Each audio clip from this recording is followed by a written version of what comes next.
When it comes to climate change, Oregon Congressman Earl Blumenauer says it's an emergency. The Progressive Democrat is calling for a Green New Deal as the effects of climate change become clearer. Congressman Blumenauer joins us today to talk about that and other issues on his radar, like a new plan for affordable housing, the border crisis, gun control, and legalizing marijuana. From KGW News, this is Straight Talk with Laural Porter. Hello and welcome to Straight Talk. I'm Laural Porter. Homelessness and a lack of affordable housing continue to be top concerns, not just for people in the Portland area, but across the state. That's according to a poll done earlier this year. Oregon Congressman Earl Blumenauer released a plan this week he says will help solve the homelessness crisis. He joins us here on Straight Talk to explain how his housing plan would work. We'll also talk about why he says the nation needs to declare a climate emergency, on the crisis at the U.S. border with Mexico, why he's calling for the Department of Homeland Security to be abolished, and his call for the federal legalization of marijuana, why he says now is the time. Welcome to my guest, Oregon's 3rd District Congressman, Earl Blumenauer. Welcome back to Straight Talk. It's nice to have you here again. I'm looking forward to our conversation. Well, let's talk about housing. It's one of the critical issues of our time, not just in Portland and Oregon and Washington, but really across the country. And you have worked on housing policies your entire public life. And just this week, you released a new report that you and your staff have worked hard on. It's called, I have the report here, it's called Locked Out: Reversing Federal Housing Failures and Unlocking Opportunity, where you call housing a human right. Congressman, will you set the stage for us? How significant an issue is housing right now? Well, I think it is as critical as anything. I mean, housing really is a fundamental right. Everybody's going to sleep someplace tonight, but there'll be over 500,000 Americans who won't have a home. It is an area where we've made, I think, some real progress lately in Portland, but the challenge is evident. Anyone who walks our streets and sees people who are camping, people who are wandering, people who don't have that security. And part of what has really animated me is how much the federal government has been part of the problem. The federal government's been involved with housing since we first started taking away land from Native Americans and giving it to white settlers. And over the years, the federal government has dabbled around the edges with housing, but really hasn't fulfilled that promise. And for people of color, particularly African Americans, it's really been a tragedy. Discrimination has been rampant, and it is responsible for denial for millions of Americans, that opportunity to accumulate wealth that comes with home ownership. Well, let's talk about some of the factoids in your report. And you mentioned one, 552,830 people experienced homelessness in the last year in this country. That includes people in shelters and people on the street. The U.S. has a shortage of 7 million rental homes. Nearly half of renters are cost burdened, paying more than 30% of their income in rent. Nearly a quarter of renters are severely cost burdened, paying more than 50% of their income in rent. What do you foresee happening, Congressman, if we don't pay attention and do something about those numbers? Well, what's happened is that those numbers are going to accelerate people who are homeless.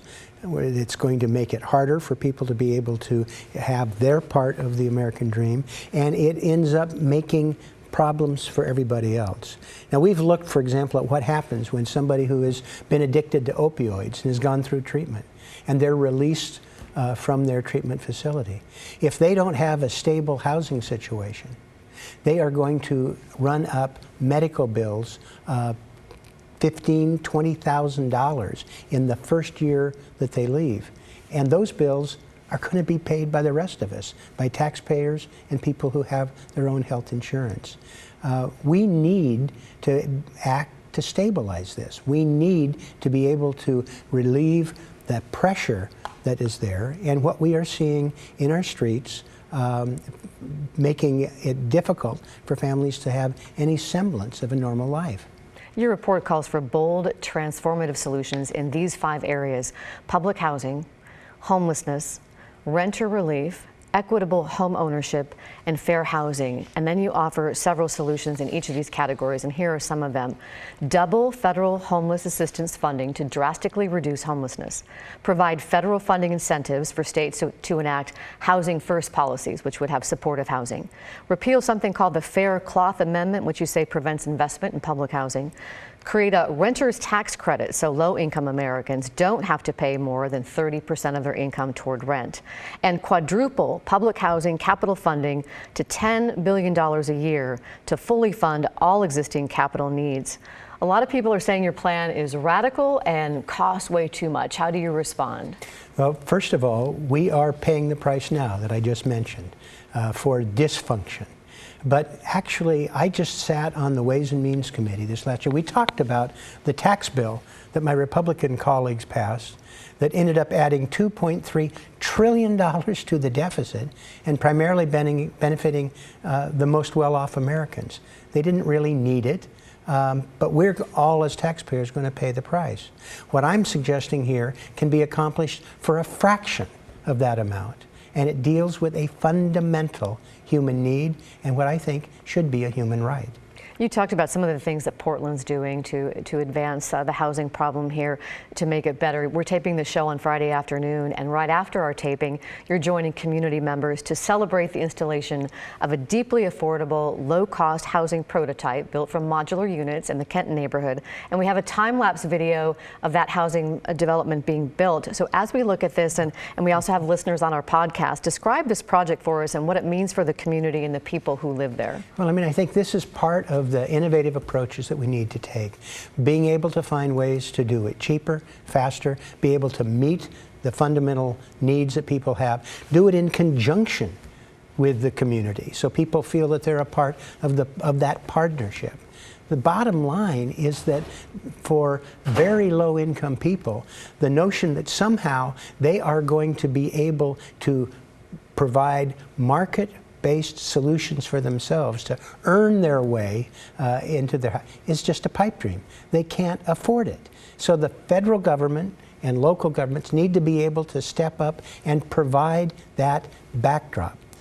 We've made some real progress here locally. I love the collaboration with the voters, the ballot measures, the city, the county, private sector moving in. But the missing ingredient is the federal government.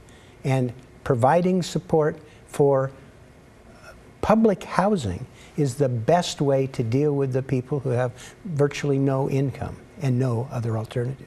I want to switch gears here and talk about another topic that's really important to a lot of people and one of your top priorities, and that is climate change. And you want Congress to declare a climate emergency. Earlier this summer, you partnered with two other big names, along with Representative Ocasio-Cortez and Senator Bernie Sanders, to declare a climate change as a national emergency. You put forward a resolution.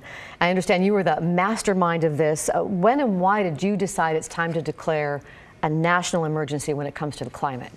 Well, most thinking people understand that it is a crisis. We watch what happens with temperatures rising, extreme weather events, the impact that heat, as summer heat now is having, literally killing people, what's happened with the forest fires, the storms. We need to treat it like the emergency that it is. The scientists are pretty clear that if we don't reverse this by 2030 in terms of reducing the carbon emissions, we're going to pass the point of no return. The feedback impacts are going to be much, much worse. We have had amazing progress that's being made in the private sector. We're watching that business doesn't go along with the Trump administration to try and loosen the methane standards or the auto efficiency standards. But time is running out, and we need to make sure that Congress treats it like the emergency it is. And I want to force individual members of Congress to take a stand. This is going to be their legacy. As you mentioned, more people are becoming concerned about climate change. There's two new polls out that are revealing. The first one came out this week from Quinnipiac, And it says 56% of registered voters believe climate change is an emergency, with 84% of Democrats and 63% of independent voters saying so. Only 18% of Republicans polled said the same thing, compared to 81% who said they believe climate change is not an emergency, but Republican voters did express concerns about it, even though they didn't consider it an emergency. There's another poll from a global polling firm, a Dutch pollster, Glocalities, that found more Americans, 69% in 2019, compared to 61% in 2014, say they worry about damage being caused to the earth. And the strongest increase in that poll comes from Republicans, 58% of whom said they were concerned, compared to 47% in 2014. And this poll says a large driver of this increase comes from young Republicans, age 18 to 34, with nearly 2/3 of them saying they are worried about climate change. Congressman, for you to get things going in Congress, you really need some of your Republican colleagues to jump on board this. Many of them don't think it's an emergency. How do you get their support? Well, it's hard to tell whether they think it's an emergency or not. They're not speaking out. That's one of the reasons to have the resolution on the declaration, is to force people to take a stand. And many of them are getting pressure from the most important constituents they have, their children. It is interesting to watch that the language that some of my Republican colleagues are using now is softening a little bit. They're expressing things a little less harshly, or being a little more open to regulating carbon emissions. I think slowly but surely change is taking place. But what is critical is to make sure that people have to stand up and be counted. And when they are, I think a number of them will take more aggressive postures, and those that don't will be held accountable at the ballot box. You are one of the House co-sponsors of the Green New Deal. It's aimed at decarbonizing the economy, making it more equitable, and it was inspired by the New Deal programs of the 1930s that helped lift this country out of the Depression. And you drafted the agricultural portion of that Green New Deal, and you say our food system and the environment are inexorably linked. Help us understand that. Well, carbon emissions from agriculture, almost 10% of the total.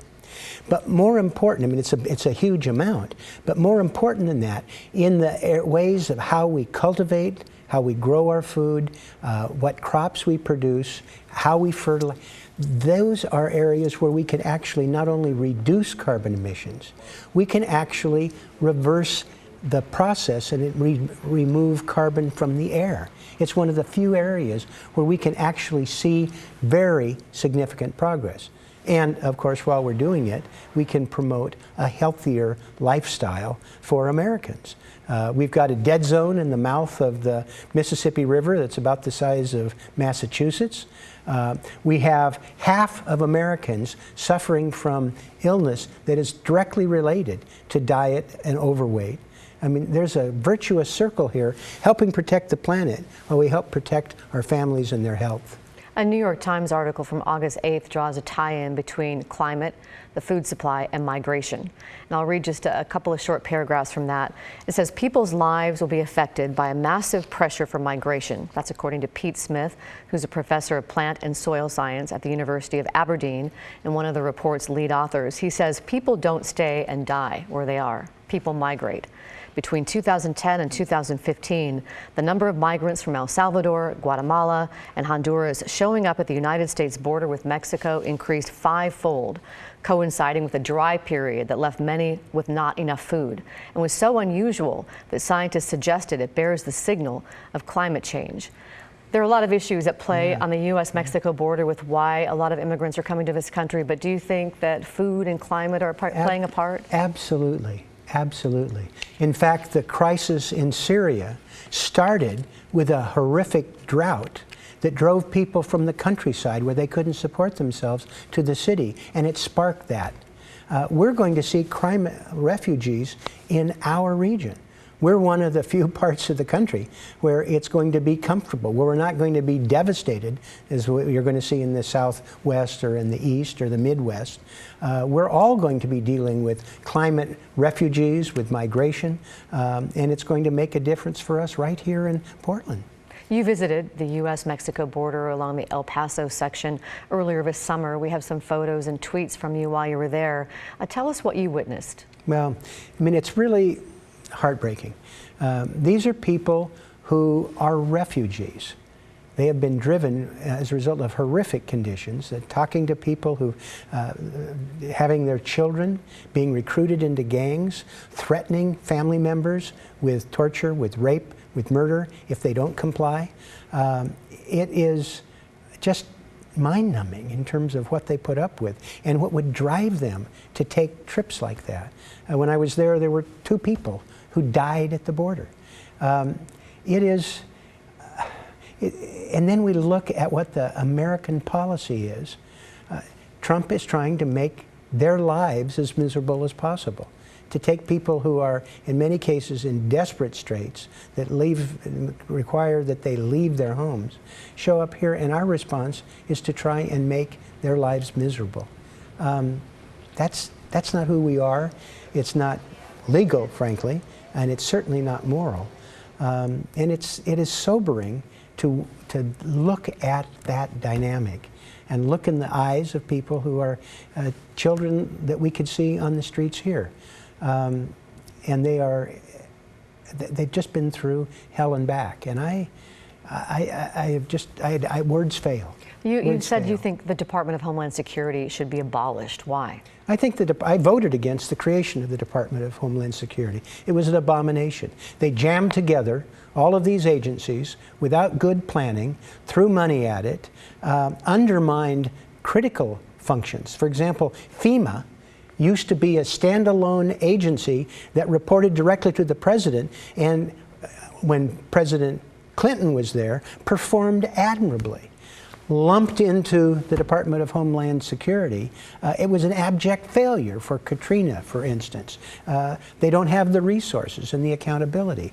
We have too many people involved with this behemoth. There are 4 million people with secret security clearance. 4 million people. 1 million with top secret. I mean, you can't manage that. We have more agencies that are involved with these things than we can keep track of. I think we ought to throw it out, start over, do it right, have less bureaucracy, less overlapping responsibility. Remember, it wasn't that we didn't know that Osama bin Laden was threatening the United States. That title of that report was on Bush's desk just days before the attack. We had too much information. We couldn't keep track of it. There isn't enough accountability. I think the treatment at the border, the treatment of Homeland Security, treatment with emergency services is itself a disaster. Congressman, it's time for us to take a break. But when we come back, we'll talk about the legalization of marijuana. Is this the year that it gets legalized federally? We'll talk to the congressman about that. We're back in 2 minutes.